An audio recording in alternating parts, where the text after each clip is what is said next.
दोस्तों आज के इस वीडियो में क्लास 10th की जो आपकी साइंस है उसमें देखिए इस बार के एग्जाम में जितने भी आपके क्वेश्चन बहुत ही इंपॉर्टेंट हैं, चाहे आपके बहुविकल्पी हों, चाहे आपके अति लघु उत्तरी हों, चाहे आपके लघु उत्तरी हों, चाहे आपके विस्तृत उत्तरी हों, जितने भी आपके मोस्ट इंपोर्टेंट क्वेश्चन हैं आपके चैप्टर 1 के प्रकाश, परावर्तन तथा अपवर्तन के, सबको इस वीडियो में आज के इस वीडियो में आपको मैं बताऊंगा, जो भी बहुत ही महत्वपूर्ण क्वेश्चन हैं। और देखिए ये आपके महत्वपूर्ण प्रश्न जो हैं वे 100% गारंटेड हैं। और देखिए जिन क्वेश्चंस में मैं यहाँ पर स्टार 21 लिखूंगा, जिनमें भी स्टार 21 लिखा होगा, इसका मतलब ये है कि ये 2021 के लिए तो बहुत ही महत्वपूर्ण है, मतलब कि इसके आने के बहुत ही ज़्यादा चांस होंगे। तो चलिए अब ये वीडियो स्टार्ट करते हैं। तो यहाँ पर चैनल पर नए हैं तो चैनल को सब्सक्राइब कर लीजिएगा, वीडियो को लाइक कर दीजिएगा, शेयर करना मत भूलिएगा, जो भी आपके क्लासमेट हो, जो भी आपके फ्रेंड हो, सबको शेयर कर दीजिए। तो यहाँ पर देखिए सबसे पहले यहाँ पर आता है, और यदि आप इसकी PDF चाहते हैं तो PDF की लिंक आपको डिस्क्रिप्शन बॉक्स में मिल जाएगी। तो यहाँ पर देखिए प्रश्न नंबर 1 आता है, एक उत्तल दर्पण की फोकस दूरी 10 सेंटीमीटर है तो दर्पण की वक्रता त्रिज्या कितनी होगी। ये आपका बहुविकल्पी प्रश्न आता है, मैंने यहाँ पर डायरेक्ट इसका आंसर लिखा हुआ है। क्वेश्चन है एक उत्तल दर्पण की फोकस दूरी 10 सेंटीमीटर है तो दर्पण की वक्रता त्रिज्या कितनी होगी, ये आपको बताना है।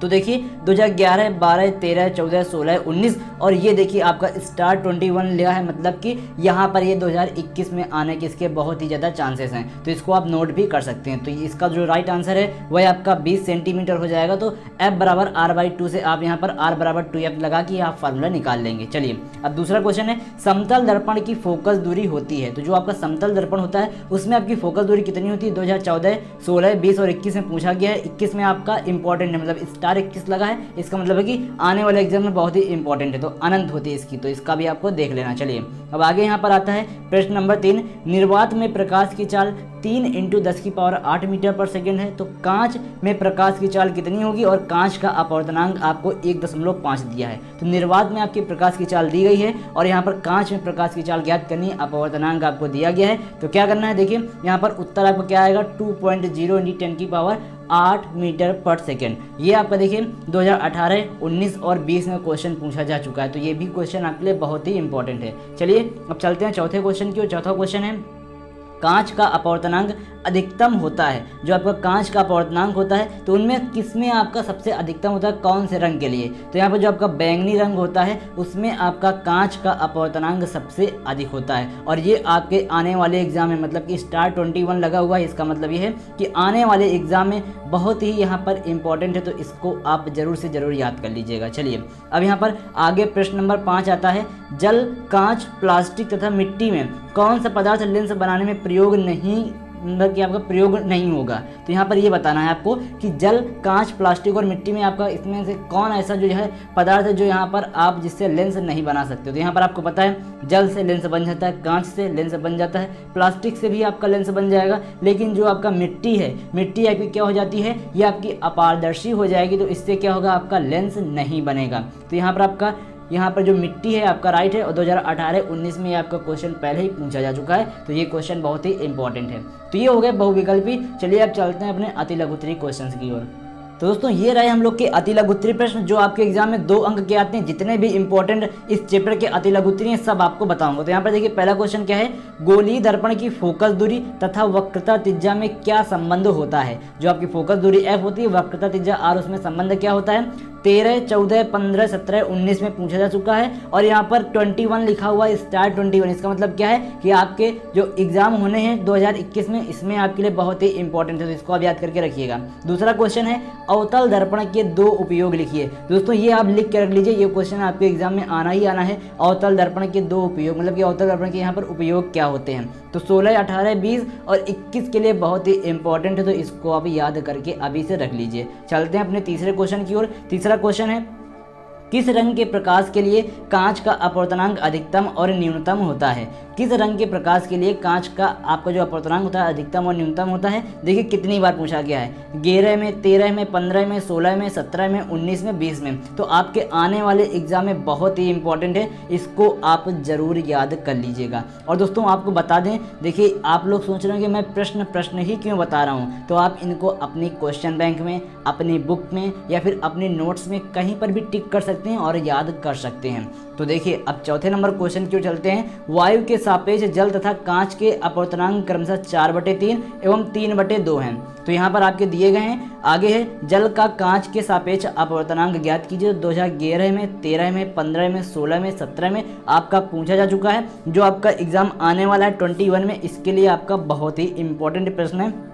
तो आपको जल के सापेक्ष यहाँ पर वायु के सापेक्ष जल का अपवर्तनांक 4/3 दिया है, वायु के सापेक्ष कांच का अपवर्तनांक 3/2 दिया है। तो यहाँ पर आपका कांच के सापेक्ष अपवर्तनांक ज्ञात करना है, वो भी जल का। तो इसको आप कर लेंगे। चलिए ये हो गया यहाँ पर अति लघु उत्तरीय प्रश्न जो आपके इस चैप्टर के जितने भी इंपॉर्टेंट थे। अब हम लोग चलते हैं अपने लघु उत्तरीय प्रश्न की ओर, जो इस चैप्टर के बहुत ही इंपॉर्टेंट प्रश्न है और आपके एग्जाम में आने के बहुत ही ज़्यादा चांस भी हैं। तो यहाँ पर देखिए पहला प्रश्न क्या आता है, प्रकाश के अपवर्तन के नियमों का उल्लेख कीजिए। ये आपके एग्जाम में 4 नंबर के पूछे जाते हैं। क्वेश्चन है प्रकाश के अपवर्तन के नियमों का उल्लेख कीजिए। तो 2013 में, 15 में, 19 में पूछा जा चुका है। और इसी को आपका दूसरे तरीके से कैसे पूछेगा आपके एग्जाम में, स्नेल का अपवर्तन संबंधी नियम लिखिए। तो जो यहाँ पर प्रकाश के अपवर्तन का यहाँ पर नियम होता है, उसमें एक नियम आपका स्नेल का अपवर्तन संबंधी नियम भी होता है। तो यदि आपका ये आता है तो ये लिखिए, यदि आपका ये वाला आता है तो आपको सिर्फ दूसरा जो नियम होता है सिर्फ आपको वही लिखना है। तो ये आप देखिए 2019 और 21 मैंने जो स्टार 21 लिखा है, इसका मतलब है कि आपके आने वाले एग्जाम में बहुत ही महत्वपूर्ण है। तो इसको आप तैयार करके रखिए। चलिए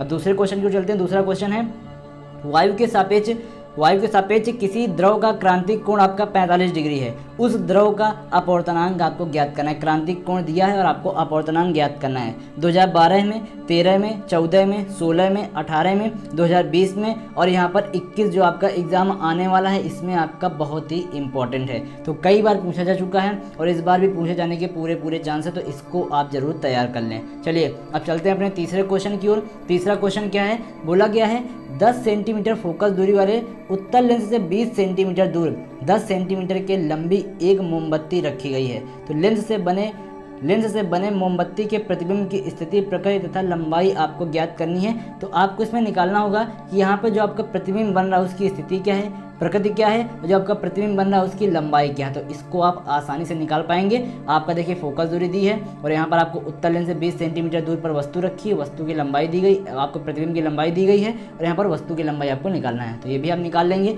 तो ये था हमारा तीसरा क्वेश्चन। अब चलते हैं अपने अगले क्वेश्चन की ओर। अगला जो चौथा जो लघु उत्तरीय का मोस्ट इंपॉर्टेंट क्वेश्चन है एक उत्तल लेंस द्वारा किसी वस्तु के प्रतिबिंब निर्माण के लिए किरण आरेख खींचिए। तो 2019 और 21 के लिए आपका बहुत ही इंपॉर्टेंट है। कहाँ पर खींचना है, एक अनंत पर हो, एक आपका लेंस के फोकस और प्रकाशिक केंद्र के मध्य पर हो। तो यहाँ पर आपको देखिए जो आरेख खींचना है कहाँ खींचना है, आपका उत्तल लेंस हो और यहाँ पर अनंत पर एक बार रख के खींचना है, एक बार आपको लेंस के फोकस और प्रकाशिक केंद्र के मध्य पर यहाँ पर आपको बनाना है। तो ये आप क्वेश्चन नोट कर लीजिए अपनी कॉपी पे या फिर अपनी क्वेश्चन लाइन पर टिक कर सकते हैं। तो ये आपका बहुत ही इंपॉर्टेंट है। अब चलते हैं अपने दोस्तों, देखिए जो विस्तृत उत्तरीय प्रश्न है इस चैप्टर के, जो आपके एग्जाम में 7 अंक में पूछे जा सकते हैं, तो इनको भी आपको बहुत ही अच्छे से तैयार करना है। तो पहला क्वेश्चन क्या है, तो यहाँ पर है प्रकाश के पूर्ण आंतरिक परावर्तन का अर्थ समझाइए, क्रांतिक कोण तथा अपवर्तनांक के बीच संबंध का व्यंजक भी स्थापित कीजिए।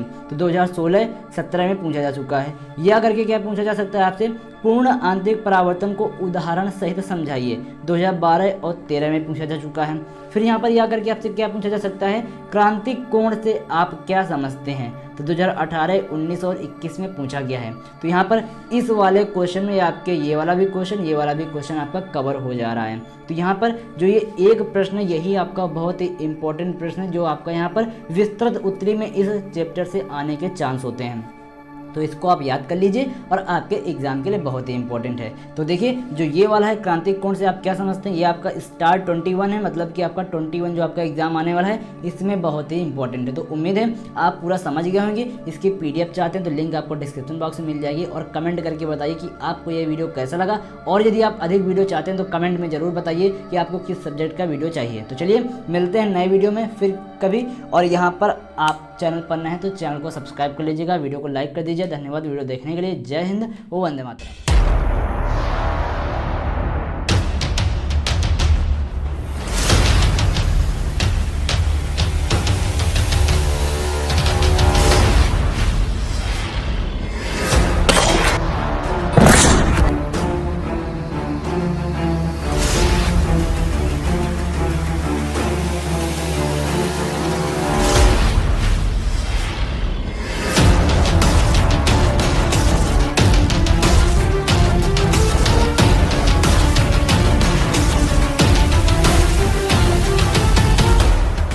हिंद, वंदे मातरम, इनकलाब जिंदाबाद, भारत माता की जय।